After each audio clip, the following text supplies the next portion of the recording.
बांकीपुर विधानसभा seat पर किसका होगा राज, आपको इस रिपोर्ट में बताते हैं। क्या बिहार की राजनीति में अब एक नया और दिलचस्प मुकाबला देखने को मिलेगा?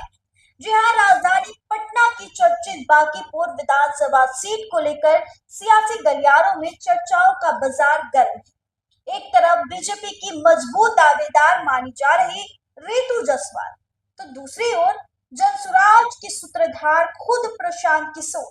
ऐसे में सवाल उठ रहा है कि क्या बांकीपुर में इस बार मुकाबला सिर्फ चुनावी नहीं बल्कि राजनीतिक प्रतिष्ठा की लड़ाई बन जाएगा? बिहार में संभावित उपचुनाव को लेकर तैयारियां तेज होती दिख रही है।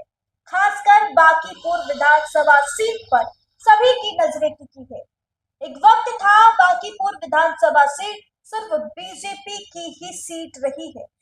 नितिन नवीन यही से विधायक रहे। अब राज्यसभा जाने के बाद यह सीट खाली हो।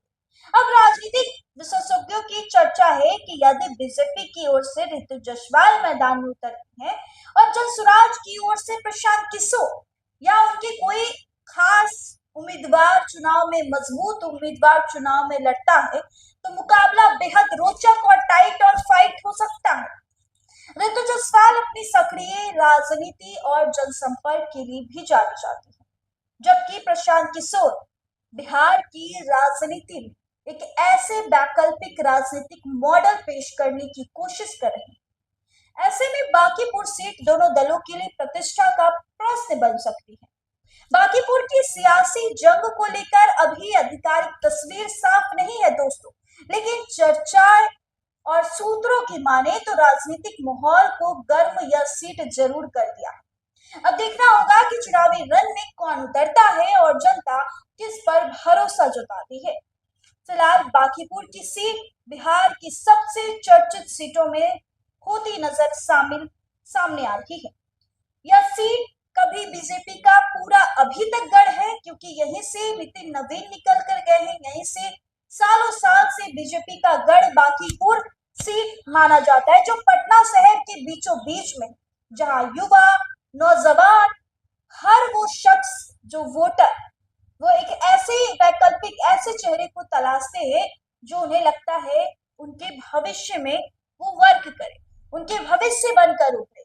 लेकिन इस बार का बांकीपुर विधानसभा उपचुनाव जो है काफी टाइट और फाइट है और बीजेपी को भी थोड़ी मुश्किल हो सकती है इस बार यह सीट निकालना। अब देखना होगा बांकीपुर विधानसभा सीट से क्या वाकई में रितु जायसवाल बीजेपी से निकलती है, शामिल होती है, प्रत्याशी बनती है। रितु जायसवाल वही रितु जायसवाल है दोस्तों जो आपको उनके बारे में बता दें, जो आरजेडी ने उन्हें विधानसभा की भी टिकट दी, लोकसभा की भी टिकट दी, लेकिन फिर भी उनको निराशा साबित हुई। 2025 विधानसभा सीट से रितु जायसवाल को टिकट काट दिया आरजेडी ने, तो नाराज होकर प्रत्याशी जो है खुद से निर्दलीय चुनाव लड़ी। अब चुनाव में करारी हार का सामना करना पड़ा। अब रितु जायसवाल ने बीजेपी का दामन थाम लिया। अब बीजेपी से संभवतः हो सकता है बांकीपुर विधानसभा सीट से वो चुनाव लड़ सकती है। दोस्तों अब देखना होगा यह बांकीपुर विधानसभा सीट जो कि पटना के बीचों बीच शहर में आता है, अब जनता किस पर भरोसा जताती है? क्या कुछ नया वैकल्पिक चेहरे को चुनती है, नया कुछ लेकर आना चाहती है, या फिर बीजेपी का गढ़ बीजेपी के हाथों में जाएगा? प्रशांत किशोर भी अपनी किस्मत पहली बार आजमाने जा रहे हैं, ये भी संभवता है। लेकिन चर्चाएं, बिहार की राजनीति का माहौल गर्म चर्चाएं तब शुरू हो गई जब प्रशांत किशोर को लेकर चर्चाएं हुई कि बांकीपुर से वो खुद चुनाव लड़े। तब थोड़ी टाइट और फाइट का मुकाबला हो सकती है और थोड़ी ही नहीं बहुत हो सकती है दोस्तों। इस रिपोर्ट में बस इतना ही। आप अपनी राय कमेंट बॉक्स में दे सकते हैं। आप बने रहे हमारे साथ, तब तक के लिए बहुत बहुत शुक्रिया।